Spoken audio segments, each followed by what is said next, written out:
Stop for a second, just 1 second. Forget the phone in your hand, forget the room you're sitting in, and forget the air you're breathing. They told us it was a metaphor.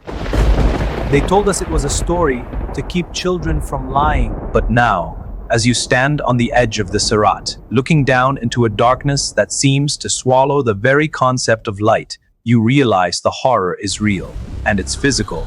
Most people think they'll just burn. They have no idea. The descent into the pit is a journey that takes 70 years of pure falling. 70 years of screaming into a void before your feet even touch the first gate. The first gate, Jahannam, the pit of the betrayed. We hit the first level, it's called Jahannam.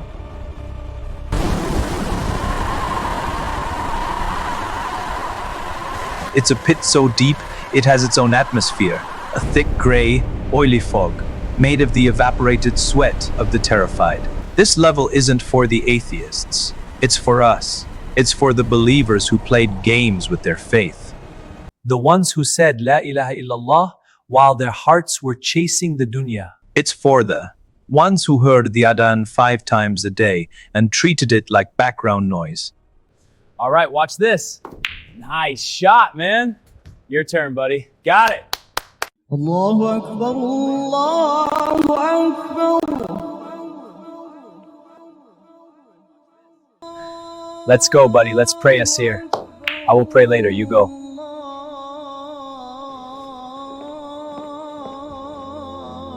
I'll pray later, they said. I'm young. Well, death didn't care how young they were. And another for those who are the secret sinners, those who appeared righteous in the masjid but were monsters in the dark. Ah, that prayer was truly uplifting. Yes, and the mosque is so peaceful today. Indeed, my brothers. No one can see, no one will know.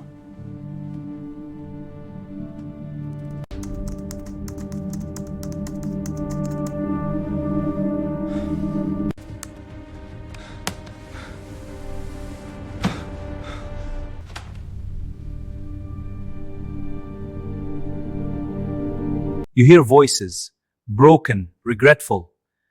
Oh Malik, we were Muslims. We fasted, we gave zakat. Why are we here? Please, please have mercy. I'm still one of you. I'm still a believer. I prayed sometimes. I tried. I meant no harm. I didn't betray my faith. How is this justice? I can't understand. Then there is no forgiveness here? But the Zabaniya angels created without a single atom of mercy answer with silence, colder than ice. Their hearts are made of the same stone that fuels the fire. Look at the fire here. It's been stoked for 3,000 years. It's pitch black. It's so hot that it doesn't even produce light anymore. It just produces a heat that feels like a weight. Imagine the lightest punishment here. Just a man standing on 2 smoldering coals.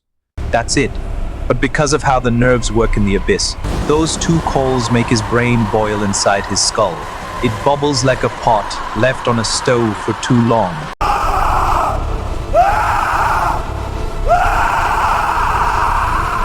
He thinks he's the most tortured soul in existence, but he's actually in the mercy zone. And then there are the scorpions. These aren't the bugs you see in the desert. These are the size of pack mules. They move through the shadows, and when they strike, the poison is so toxic that if one drop hit the Earth's oceans, every fish, every whale, and every human would die instantly. You get stung, and the agony doesn't stop for 40 years. 40 years of one sting. This is the second level. The second gate, Laza, the Lashing Flame. We go deeper, the ground turns from ash to glowing iron. This is Laza. This isn't a pit anymore.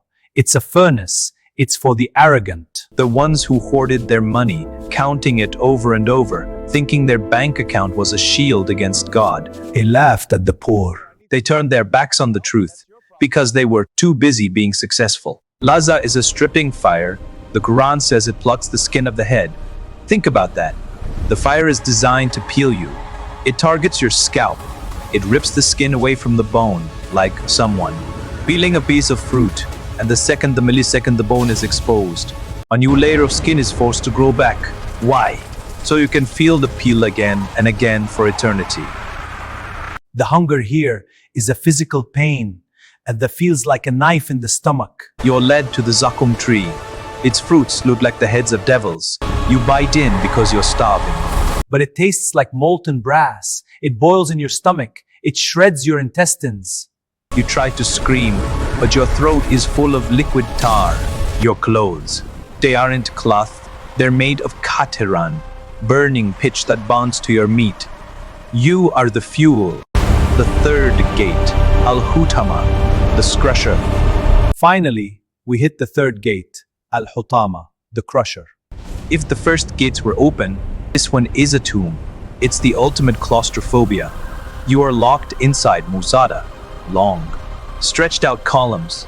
You're strapped to a vertical pillar of white-hot iron, and the door is sealed. No air, no movement, just the pressure of the heat, and the columns crushing your ribs. This is the home of the Humaza and the Lumaza, the backbiters. The people who love, to destroy reputations, with a, "Did you hear about her?" or "Look what he did." The ones who thought their tongues were weapons. Did you see her today, acting all innocent? Wait, are you serious? Yeah, don't tell anyone I told you. That's crazy, I didn't expect that from her. People aren't what they show you. I'm gonna tell Fatima, she should know. The fire here is called Narullah al-Muqaddada. This fire is intelligent. It doesn't just burn your skin. It has a command to reach your heart. It bores through your chest, through the bone, and it leaps onto the heart, the very place where your pride and your gossip were born. It melts the heart, it consumes it, and then the heart reforms so the fire can find it again. When the thirst becomes too much, they bring you Al-Hamim. This water has been boiling since the beginning of time. As you bring the cup to your face, the heat is so intense that the skin of your face melts off and falls into the cup.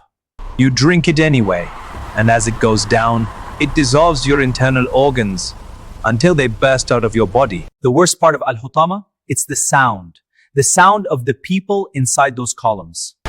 Realizing that they traded an eternal paradise for a few years of gossiping and counting money. You're listening to this right now. You can still feel the cool air in your room. You can still swallow a glass of cold water.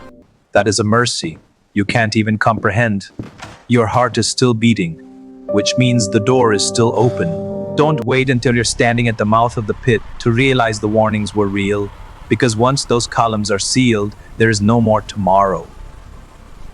If this opened your eyes, don't keep it to yourself. Share it, someone out there needs this reminder. And in the next episode, we open the fourth gate, inshallah. Until next time, Assalamu alaikum wa rahmatullahi wa barakatuh.